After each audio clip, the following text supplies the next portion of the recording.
Halo anak-anak kelas 3. Assalamualaikum warahmatullahi wabarakatuh. Sampurasun. Bagaimana kabar kalian hari ini? Apa kalian sehat? Alhamdulillah. Semoga kita selalu dilindungi oleh Allah Subhanahu wa taala dalam keadaan sehat dan walafiat dan tetap semangat dalam belajar walaupun kita masih belajar di rumah.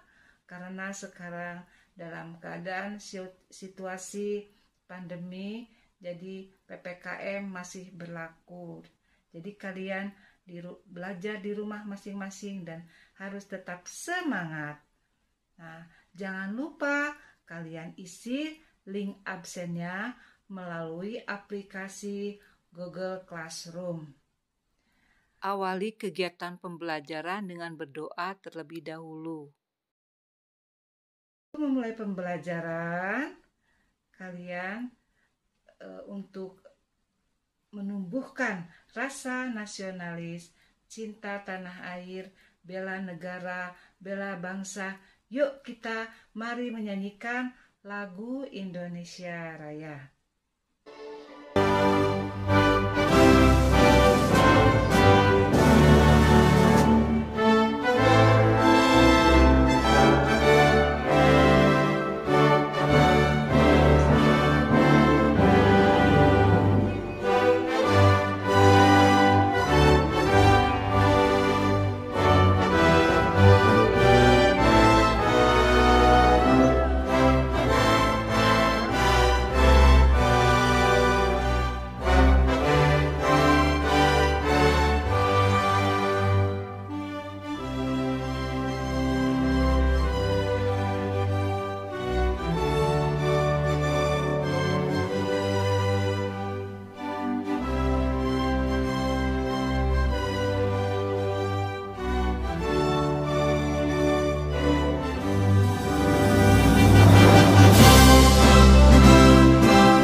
Jangan lupa, setelah menyanyikan lagu Indonesia Raya, kalian diberi kesempatan untuk literasi membaca buku.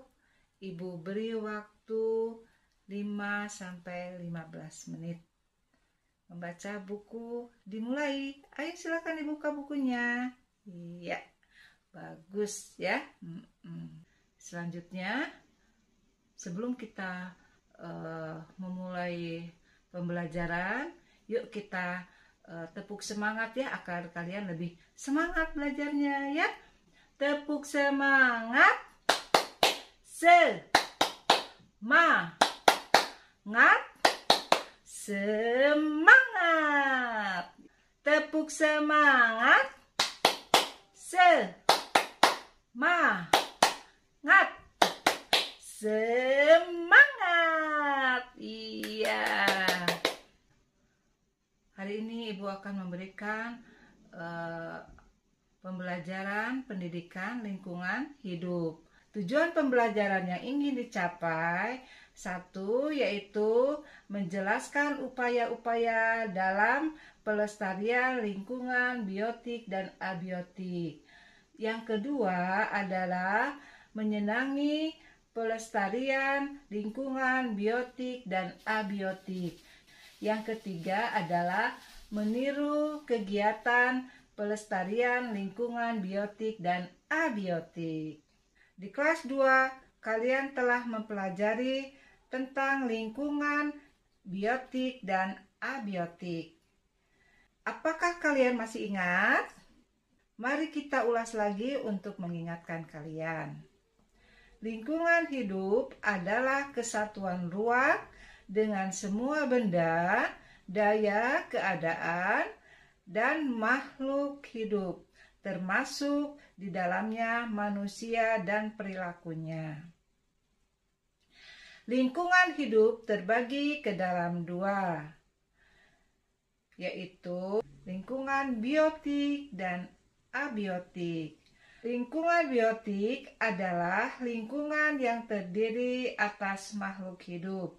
Contohnya, hewan, tumbuhan, dan manusia itu sendiri. Adapun lingkungan abiotik adalah lingkungan yang terdiri atas benda-benda mati. Contohnya, misalnya suhu ya, suhu udara panas dan dingin ya, seperti itu. Kemudian cahaya matahari, batu, air, udara, oksigen yang kita hirup, dan lain-lain. Lingkungan biotik dan abiotik merupakan satu kesatuan utuh, semuanya saling membutuhkan dan saling mengisi. Lingkungan biotik dan abiotik berpengaruh dan dipengaruhi manusia. Tanpa unsur-unsur yang terdapat dalam lingkungan biotik dan abiotik, manusia tidak akan dapat hidup. Oleh karena itu, perlu usaha melestarikan unsur-unsur pendukung lingkungan biotik dan abiotik. Tujuannya agar kehidupan manusia dengan lingkungan dapat lestari dan berkembang seimbang. Bagaimana cara melestarikan lingkungan biotik dan abiotik? Untuk mengetahuinya, kita akan mempelajari materi berikut. Sebagai penyegaran dan mengingatkan kembali, kalian simak dulu ya video kolaborasi Ibu Guru dari SD 186 Cipadung, Kecamatan Cibiru, Kota Bandung, dengan Ibu Guru SD Negeri 2 Munjul Jaya, Kabupaten Purwakarta. Tempatnya itu di lingkungan perkampungan Desa Tajur, desa pariwisata yang ada di Kabupaten Purwakarta, dengan udaranya yang bersih, dengan udaranya yang sejuk, bebas dari polusi, dan air sungainya yang jernih, bebas dari limbah. Selamat menyaksikan. Usaha melestarikan. Nah, ini ada Ibu Guru dari Munjul Jaya. Yuk mandi, yuk. Kita mandi di sungai. Tolong dijelaskan tentang lingkungan biotik dan abiotik. Lingkungan biotik adalah lingkungan yang terdiri dari makhluk hidup. Seperti Contohnya binatang. Ya, tadi seperti kambing. Iya, itu ada ya. kambing. Kemudian ada ayam. Kuning, ada ada tumbuh-tumbuhan. Iya. Pokoknya yang berbentuk yang berjenis makhluk hidup. Tapi kalau abiotik itu seperti batu, matahari, tanah, ya, minyak, turun ke kandang, matahari, kerja, jadi yang berupa air termasuk air abiotik ya. Itu abiotik. Udara juga oksigen yang kita hirup sekarang ya. Ini oksigennya enak loh. Enak di sini tuh segar. Karena banyak pepohonan. Jadi pepohonan ini, Guru, pepohonan itu untuk apa ya Bu Guru ya? Pepohonan ini dia penghasil oksigen dari yang dihasilkan dari proses fotosintesis. Apa itu proses fotosintesis? Yaitu memasak makanan di daun. Jadi tumbuhan membuat makanan sendiri. Jadi dibantu oleh sinar matahari. Ya, proses itunya untuk proses fotosintesisnya. Nah, dari proses fotosintesis itu si daun itu menyerap karbon dioksida ya. Ya, Tanaman menyerap karbon dioksida atau udara yang kotor, campur dengan zat hara yang dari dalam sana diserap sama akar, nanti dibantu sama sinar matahari. Jadi diolah, diproses, kemudian menghasilkan makanan, dan oksigen. Oksigen yang kita hirup. Oksigennya dikeluarkan melalui stomata. Ya. Jadi stomata apa stomata? Stomata itu yaitu alat pernapasan yang ada pada tumbuhan. Disebut stomata atau lentisel. Usaha melestarikan lingkungan biotik. A yaitu melestarikan tumbuhan. Tuhan telah menciptakan berbagai macam tumbuhan yang dapat dimanfaatkan oleh manusia. Banyak sekali manfaat yang dapat diperoleh manusia dari tumbuhan. Misalnya tumbuhan yang digunakan untuk sumber makanan, perumahan, dan sebagainya. Nah, kalian amati gambarnya ya. Ini adalah gambar padi, pohon padi, kemudian pohon pisang, kentang, dan lain-lain. Manusia memanfaatkan tumbuh-tumbuhan sebagai makanan sehari-hari. Tanpa makanan, manusia tidak akan hidup dan berkembang. Coba kamu renungkan, jika tidak ada beras, tidak ada sagu, tidak ada gandum, semua itu adalah salah satu makanan pokok. Selain sebagai sumber makanan, tumbuhan juga berguna untuk memenuhi kebutuhan manusia akan papan atau perumahan. Tumbuhan pohon-pohonan akan menghasilkan kayu. Manfaat kayu yaitu untuk membangun rumah dan membuat perabotan rumah tangga lainnya. Seperti contohnya di sini meja, kursi, dan lain-lain. Begitu banyak manfaat tumbuhan bagi manusia. Oleh karena itu, kita perlu melestarikan tumbuhan.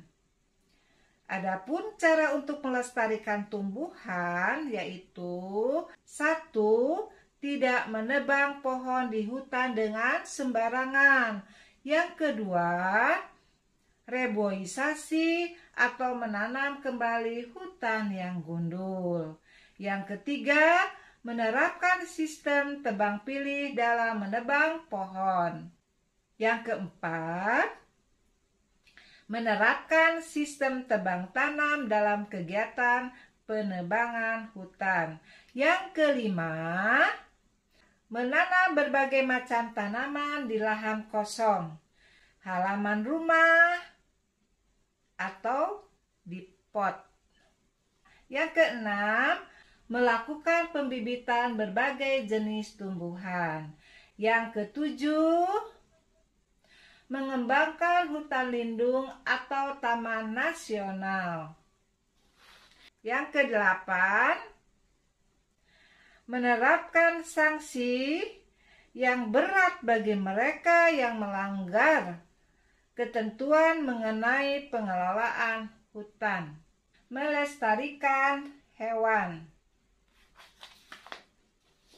Selain tumbuhan, Tuhan juga menciptakan berbagai jenis hewan.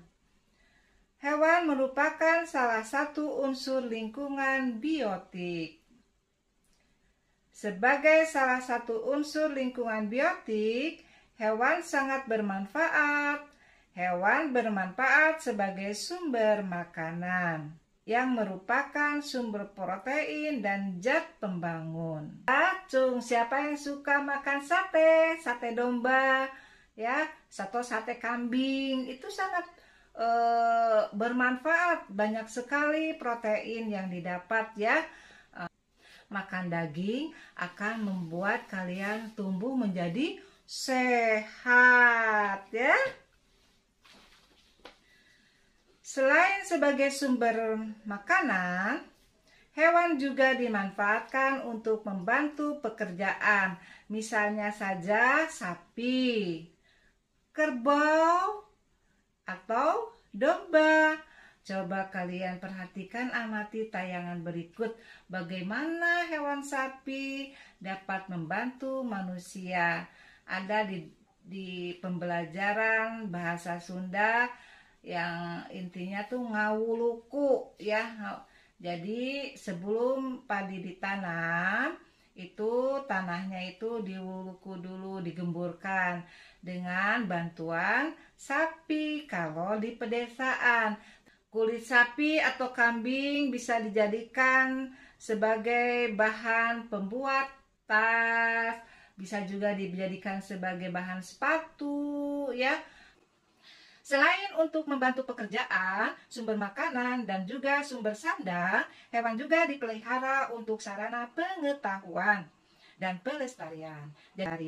Misalnya, hewan-hewan yang dipelihara di kebun binatang.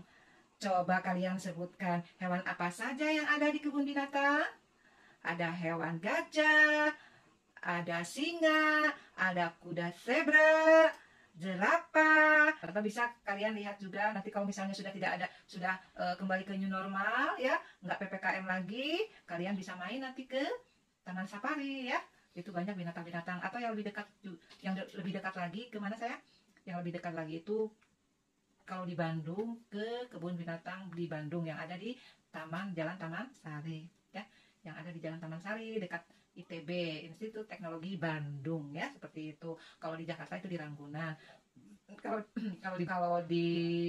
Kalau di Bogor itu Taman Safari ya. Itu bisa kalian mengeksplor, meneliti ya, tapi tidak boleh keluar, harus ada di dalam mobil kendaraan karena binatangnya itu ada di alam terbuka. Kalau di Taman Safari binatangnya itu di alam terbuka, ke tempatnya harimau. Nah itu kalian cukup melihat dari dalam mobil, itu harimau ya berkeliaran seperti itu ya. Cara untuk melestarikan hewan diantaranya yaitu 1. Melarang kegiatan pemburuan liar. 2. Yaitu memelihara hewan ternak seperti ayam, kambing atau biri-biri, sapi, dan lain sebagainya. Kemudian yang ketiga yaitu menggalakkan kegiatan penghijauan. Rupanya anak-anak sampai di sini ya pembelajaran materi yang sudah Ibu sampaikan. Semoga kalian bisa mengerti ya dengan ilmu yang baru saja Ibu sampaikan dan paham, diberikan paham. Kalau yang masih tidak mengerti, kalian boleh bertanya kepada Ibu atau bisa melalui WhatsApp atau japri ya, telepon kepada Ibu.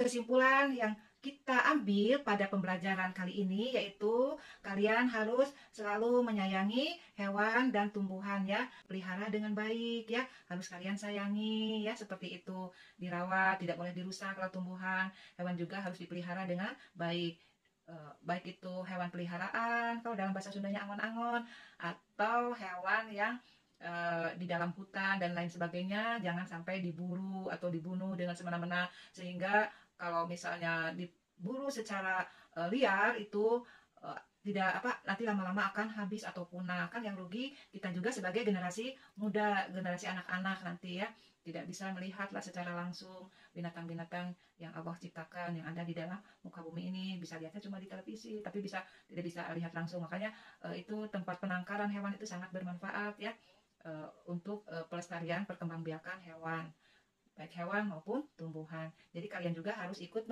menjaganya ya, tidak boleh merusaknya, tidak boleh kalau ada main ke suatu tempat atau ke mana misalnya ada tunas atau apa, kalian cabut atau kalian rusak. Ada rumput misalnya taman kota, kalau di dalam kota itu tamannya kalian injak-injak, itu kurang baik ya sayang ya.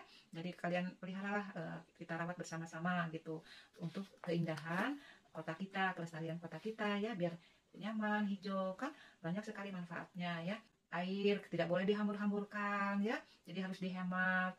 Kalau ingin memberikan pupuk kepada tanaman, pakailah pupuk-pupuk yang tidak berbahaya, tidak mengandung zat kimia. Pakailah pupuk-pupuk yang alami, seperti kalau misalnya ibu kalian selesai mencuci beras, nah itu air berasnya bisa disiram kepada tanaman, seperti itu. hewan. Jagalah lingkungan, baik itu lingkungan biotik maupun lingkungan abiotik ya, itu harus kalian jaga dengan sebaik-baiknya, tidak boleh dirusak ya sayang ya, jangan merusaknya, jadi harus kalian rawat, harus kalian pelihara dengan baik, tidak boleh membuang sampah sembarangan, apalagi ke sungai seperti itu ya. Nah, buanglah sampah pada tempatnya. Ibu Tutu kita tutup pembelajaran hari ini dengan mengucapkan hamdalah.